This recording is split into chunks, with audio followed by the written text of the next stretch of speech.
I watched the ice melt slowly in my glass, the cool liquid swirling as the warmth of the room buzzed around us. Friends and family filled the space.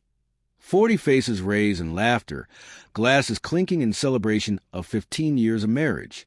But my eyes caught her hand. The subtle hesitation, the quick, guarded glance before she stirred my drink with a smile far too sweet, too practiced. I didn't flinch. I returned the smile, and while she turned to greet her mother, I slid our glasses, quietly swapping them. Then I waited. 15 years. 15 years of building her empire, brick by brick, silently. From a cramped rented apartment above a laundromat to the grand white stone house perched on Hillrest Drive. I gave her everything without question, never doubting the long lunches, the late calls, the girls' nights. I trusted her. God, how I trusted her. She used to look at me like I was her world. But one day, that warmth vanished. She began to look through me instead, like I was a ghost. The fire in her eyes dimmed slowly, like embers that forgot they were once ablaze. The first Rayol crack appeared on a Tuesday.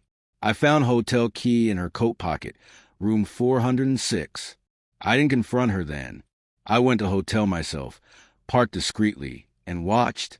A man twice my age pressed kisses to her neck in the lobby, his hands possessive and sure, like she belonged to him. And she laughed loud and careless. I didn't sleep that night. I lay beside her, watching her sleep, wondering how long she'd been lying there next to me like a stranger. Then I started noticing the little things. The changed passwords, money missing from accounts, a separate bank account I never knew existed. She was moving assets silently, using my name, my trust, not for herself, but for them. I didn't rage. I grew quiet, played the fool, kissed her every morning, held her hand at brunch. But beneath the surface, I was preparing. First, the finances. I froze our joint accounts, created a trust under my sister's name, and quietly moved our true assets there, legally, carefully.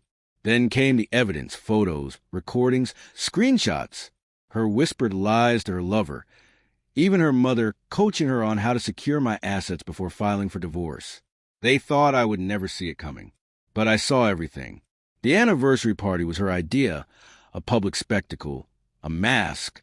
She wanted me drunk, distracted, humiliated. She planned to serve me divorce papers after drugging me, filming a stage breakdown, leverage. Her mother called on the phone. I let them plan every detail. The caterers, the guests, the poison. But the poison wasn't meant to kill, just enough to cause confusion, slurred speech, maybe a stumble. Enough to ruin me in front of everyone and make her the victim. I moved the glass. I switched it with the one at her mother's seat. I watched as her mother raised a glass, toasted us, and drank deeply. 10 minutes later, her words slurred, a joke forced and too loud. 20 minutes later, she collapsed into the cake. Chaos erupted. Ambulances. Flashing lights. Guests hurried out in shock. But I remained calm. I held my wife's trembling hand, whispered, "Everything's going to be all right," and smiled. By morning, her mother was stable but incoherent. The hospital toxicology report came back clear, benzodiazepines, prescription-level doses under my wife's name, mixed with alcohol. I handed the doctors the empty bottle I found in her clutch.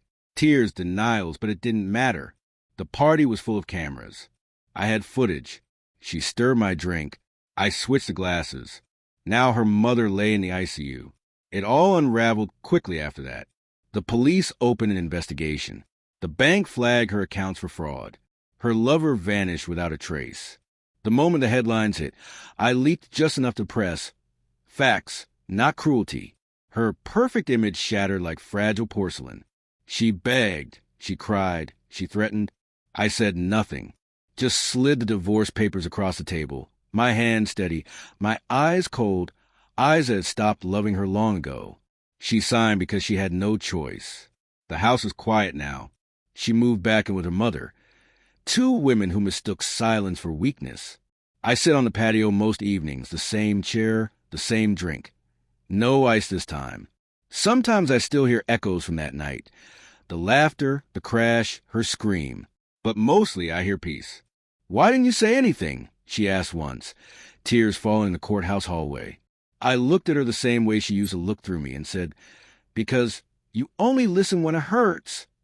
Now she listens, and I live, rebuilt, not ruined, sharper, quieter, free.